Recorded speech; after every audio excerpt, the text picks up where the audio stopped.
Okay, welcome to Ignite GOAT Mentality. I'm Dr. Karen Walker, and this is, Charmin Jacobs. and we are two women veterans, proud women veterans, and we are bringing to you Ignite GOAT Mentality. Our Yes. topic tonight is overcoming adversity. I am a proud Marine Corps veteran, as you could see. And I am a proud Navy veteran, as you can see here. Yes, awesome. And so, Charmin, tell me a little bit about what does adversity mean to you? Wow, that's a great question. I think adversity, let's use an analogy of a rubber band, like being stretched and then being able to snap back. So, there are things that come up in life that you have to overcome, whether that's being the only female in the room as a naval officer and having to go into the room and present. And maybe you weren't received well. Maybe people think that you aren't supposed to be in the room, but yet you're able to just overcome, you're able to persevere, and you're still able to be successful. So that's just one example of the many examples of overcoming adversity that I could share, that hopefully will be able to that people will be able to remember, like being able to I like snap. that. Yeah. I like that. I like that. I like how you made it applicable to kind of, those moments you've been in with that rubber band effect, right? Of being stretched and having to come back. I also like the examples, just, knowing you as a great friend of mine too, of just those real life examples, right? Of us just kind of growing up and having to overcome really adversity, which is those obstacles in our life. And a lot of times that's what helps us really come into our own. And I think for me, besides just, workplace adversity, which we have all the time, like the pressures, the external environmental pressures that get put onto you. But adversity too, growing up is, sometimes, how your parents had to make ends meet. And as you get older, you start to see that from a different lens. Like now I'm just like so appreciative of the things that my parents did, overcoming adversity. And I see that in such a different way. I mean, can you relate to that? Yeah, if in fact, I think you don't have a perspective, right? Because you're a kid, you don't understand the reasoning why you may couldn't you ate at a certain time, you cleaned up the kitchen, you wipe down the sink, right? You cleaned up the sink and cleaning the, washing the dishes meant a lot more than just washing the dishes. It meant cleaning the whole kitchen. But to your point of our parents made overcoming adversity, maybe financial adversity, by just making ends meet and stretching, right? Stretching what they had, making the most out of it, out of the situation. So when you talked about that, it just brought me back to, I think there are aha moments, because you didn't really understand, because you didn't have anything to reference it from, because you're a child. So you're not going to understand. And my aunt used to say to me, live long enough and you'll understand. Ooh, Why? I like Because that. you like that? Because Yeah. if you live long enough, then now you have more time to be exposed to potentially some adversity, Mm, right? Um, right. like my aunt used to always be in my ear about civil rights. And I'm like, hey, Lorraine, that was your time. Martin Luther King, yada, yada, yada. That's your time. But look at what we had to endure. Look at what we're still going through. Right. This is Pride Month, and you and I are Right. both proud members of the LGBTQIA. We're married to women, and just Right. think of what happened before, like that. We just didn't have a reference point, if you will. Now, because we've lived long enough, now we're able to see it through a different lens. Sure. Yeah, and really with igniting the GOAT mentality, what we're trying to get across, and I have our merch here of GOAT mentality. What we're talking about is kind of overcoming adversity. And I like how you said your aunt put it of, live long enough, but also those experiences, everything we can learn from and take something away from. And that makes me think of our time in the military. So how did the military really prepare you for life, would you say? I mean, both of us, we retired from the military. So that's, at least 20 years in. We don't have to age ourselves completely. But how would you say the military prepared you for life? Wow. That's a good question. The military was my life for 22 years, 5 months, 7 days. I came in when I was 19 and Ooh, retired at the age of 42. So all I know is what was what was what was given to me and instilled in me from the military. I have some people saying, well, you're not in the military anymore, but I believe that what was instilled in us was a great foundation. And just some of those success habits, like waking up early in the morning, getting your workout in. That's something that I regret retiring when I retired. So now it's kind of hard to get back on track. But hey, I feel great knowing that I check a couple of boxes off in the morning already. One, make my bed, right? Once I right, got out of it, turn around and make it up, right? Then you got to worry about it. You got to touch it twice. And then getting up and working out. And that is two things that can motivate you and push you forward to starting your igniting that GOAT mentality for the day, right? right, It's just absolutely. that little push, that little motivation of those are some accomplishments. So, Yeah,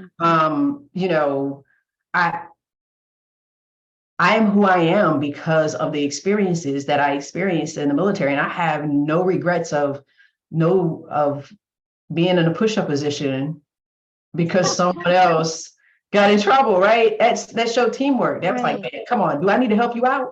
Right. We need, because I don't want to get in a push-up position again. So that to me is like wanting to be encouraging and wanting to help that other person, that the person that may not be the strongest person in the chain, to make that help that person be strong by being a supportive sister. Right. We Right, talk about that all the time between the two of us. So that is, of and course. you say, I'm not here to be your competition. I'm here to help you fix your crown. Absolutely. Yeah. Yes. And I think that's something that the military really prepared me for in life is, that camaraderie and that lifelong family that you get from the military. Wherever you go across kind of the world or our country even, you have that kind of camaraderie, right? You have that sisterhood, that brotherhood. Because of course, not every moment in the Marine Corps is something that I'm like, that was amazing and I want to go back to that time, because there are a lot of times that I can say they're memorable, but I don't want to go back to that moment. um, but there are a lot of times that there was great people to my right and my left that I always want to remember and I can connect with and I can count on. And those are the things that I think really prepared me for life in that network. And so I think that's something that you can really rely on and to prepare you for that igniting that GOAT mentality. So Right. that's the next element I want to ask you about is what does the GOAT mentality mean to you, Charmin? Well, of course, the greatest of all time, right? So to me, it means, you know, um, service of excellence, trying to be, be the best that you can be based on your morals, your values.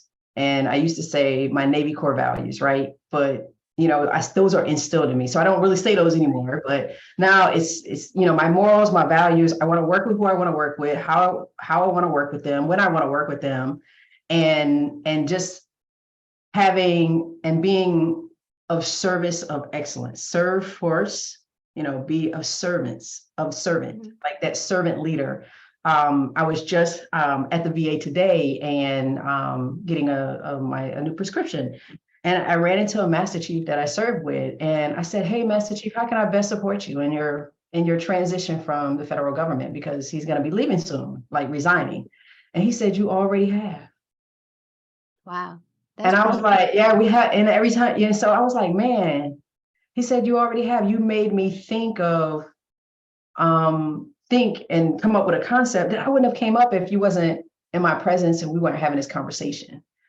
And so, Mm. again, as you mentioned, we always have family that we can reach out to. It's all when you're in the military, you always have that person. So, I hope I answered the question. Yeah, no, absolutely. I think you definitely did. I mean, it's about that connection for you and always striving, I think, for that, how can you have that servant kind of attitude and really connecting with others and how can you best support others, right? And I like how you've even kind of you've always supported me. I think that's where your heart is, but you've you've helped me course correct also, and you've said like, "Hey, you know what? It's about fixing each other's crown and also reaching out to others and how can you do that?" And I think for me, the GOAT mentality, I always think greatest of all time, Michael Jordan. I'm just basketball mindset. But I think in the terms of, greatest of all time, is it measurable and how can I get there? If you want to be the greatest, study the greatest. And, shameless plug here. In my book, that's really what I talk about. You want to be the greatest in your field, in your industry. What does that mean to you, and how do you find it? It has to be measurable. And for me, yeah, I want to always seek that out, and not necessarily that you have to be like this matter of perfection, because I think that sets you up for disappointment because we're not perfect. But on another note is just to be able to strive for what makes you happiest in that mentality, right? And for helping others, connecting others, that attitude of, look, I want to be the greatest at being a mom, being a friend, being the best that I can be in this moment, in this life that we have. And so, in order to do that, right, what can we do now to build resiliency as we're wrapping up here? What can we Well, do? first of all, I believe it starts with the mindset, right? You got to wake up every day and sweet talk yourself, right?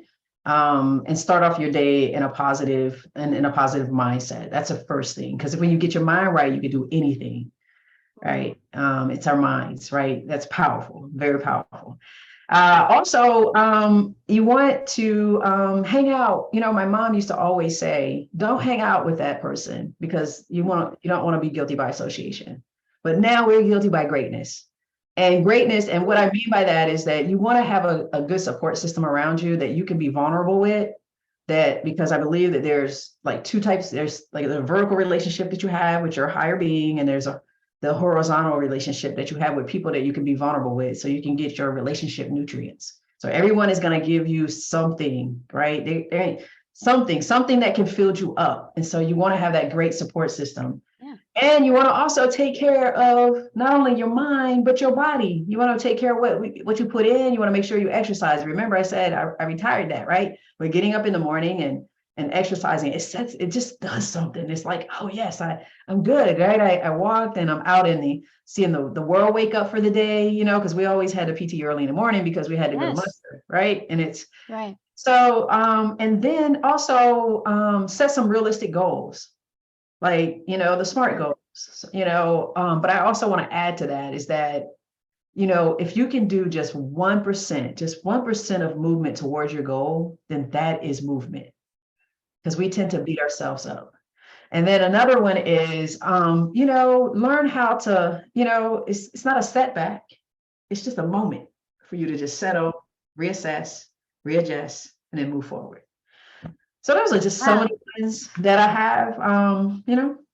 Like, Yeah, no, those are great nuggets. And we just want to give you a little bit at a time. We want to make sure that you get fed. And in terms of overcoming adversity and building resiliency, make sure you're filling your cup. That self-care is really important. And remember to ignite goat mentality, because if you don't, use it, you you'll lose it. lose it. That's right. So use it or lose it. And I'm Dr. Karen Walker. And I'm Charmin Jacobs. And Join us again to ignite your goat mentality. Thanks so much.